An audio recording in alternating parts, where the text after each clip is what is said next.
CBSE class 12 maths हमारा chapter है relations and functions, जिसमें हम टॉपिक पढ़ रहे हैं reflexive, symmetric and transitive relation.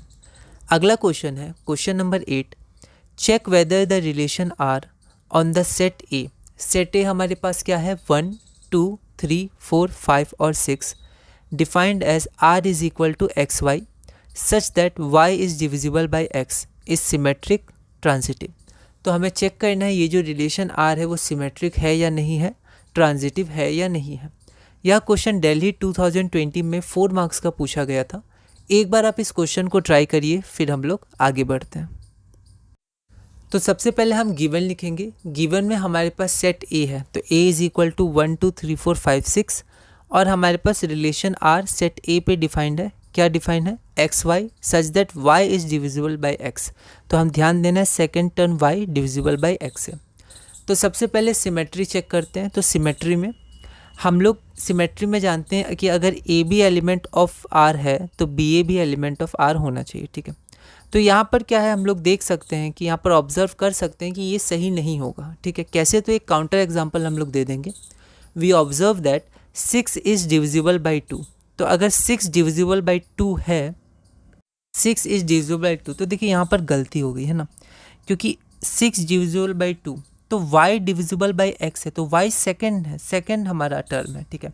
तो ये गलती होती है क्योंकि यहाँ 6 पहले लिखा तो पहले यहाँ 6 लिख दिया, पर ये गलत है, ठीक है। यहाँ पर मार्क्स कट हो जाएंगे।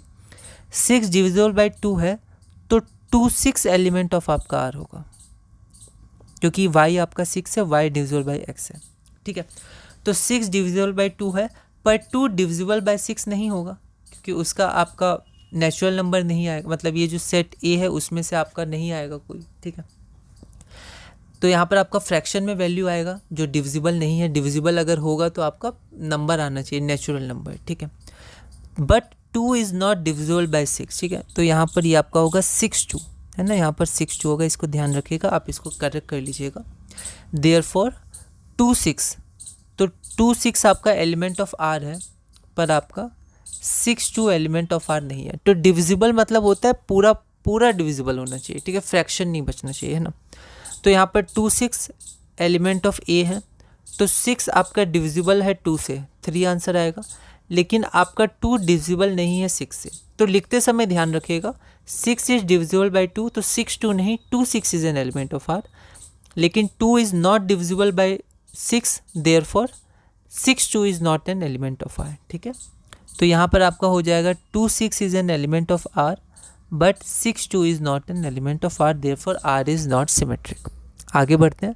ट्रांजिटिविटी, ये वाला आप ध्यान रखिएगा इस क्वेश्चन को। ट्रांजिटिविटी कैसे इसमें शो करेंगे? Let a b and b C element of R. अगर आप इसमें एग्जाम्पल दीजिएगा तो आपको सब एग्जाम्पल देना होगा, ठीक, क्योंकि ये ट्रू आएगा। तो इसकी कंडीशन क्या होती है कि ए बी और बी सी को हम लोग एलिमेंट ऑफ आर मान लेते हैं, ठीक है। तो अगर A B element of R है, अगर A B element of R है तो B second term is divisible by A. तो हम लोग बी को लिख सकते हैं ए के, जहाँ के एलिमेंट ऑफ इंटीजर है। जनरली एम और एन लिया जाता है ना, तो आप एम एन ले सकते हैं, स्टैंडर्ड वही होता है, पर मैंने के केवल ले लिया, कोई दिक्कत नहीं है, वेरिएबल है।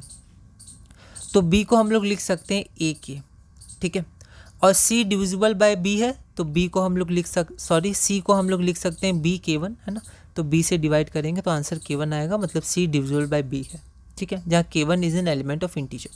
अब हमें शो क्या करना है? हमें शो करना है कि ए सी भी एलिमेंट ऑफ आर होना चाहिए। तो उसके लिए हम लोग क्या करते हैं कि बी की वैल्यू जो है उसको हम लोग इस इक्वेशन 2 में पुट कर देते हैं, ठीक है। फिर देखते हैं क्या होगा। Putting the value of B from equation 1 in equation 2, तो c is equal to B के1 था, तो b की जगह लिख देंगे ए के के1। तो यहाँ पर k के1 को ब्रैकेट में ले लिया। अब k इंटीजर है, k1 इंटीजर है, तो उनका प्रोडक्ट भी इंटीजर होगा।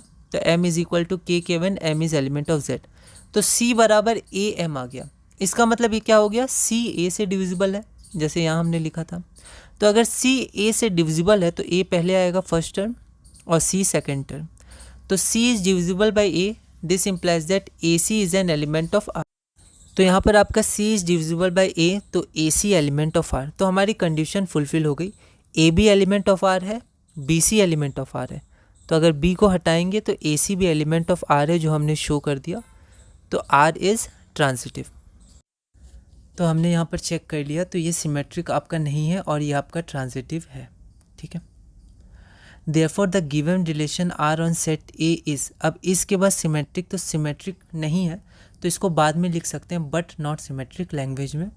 तो हम लोग इसको लिख सकते हैं the given relation R on set A is transitive but not symmetric, जो हमारा रिक्वायर्ड आंसर है। तो इस वीडियो में हमने अपना क्वेश्चन नंबर 8 पूरा किया। अगली वीडियो में हम क्वेश्चन नंबर 9 करेंगे और इस टॉपिक में आगे बढ़ेंगे।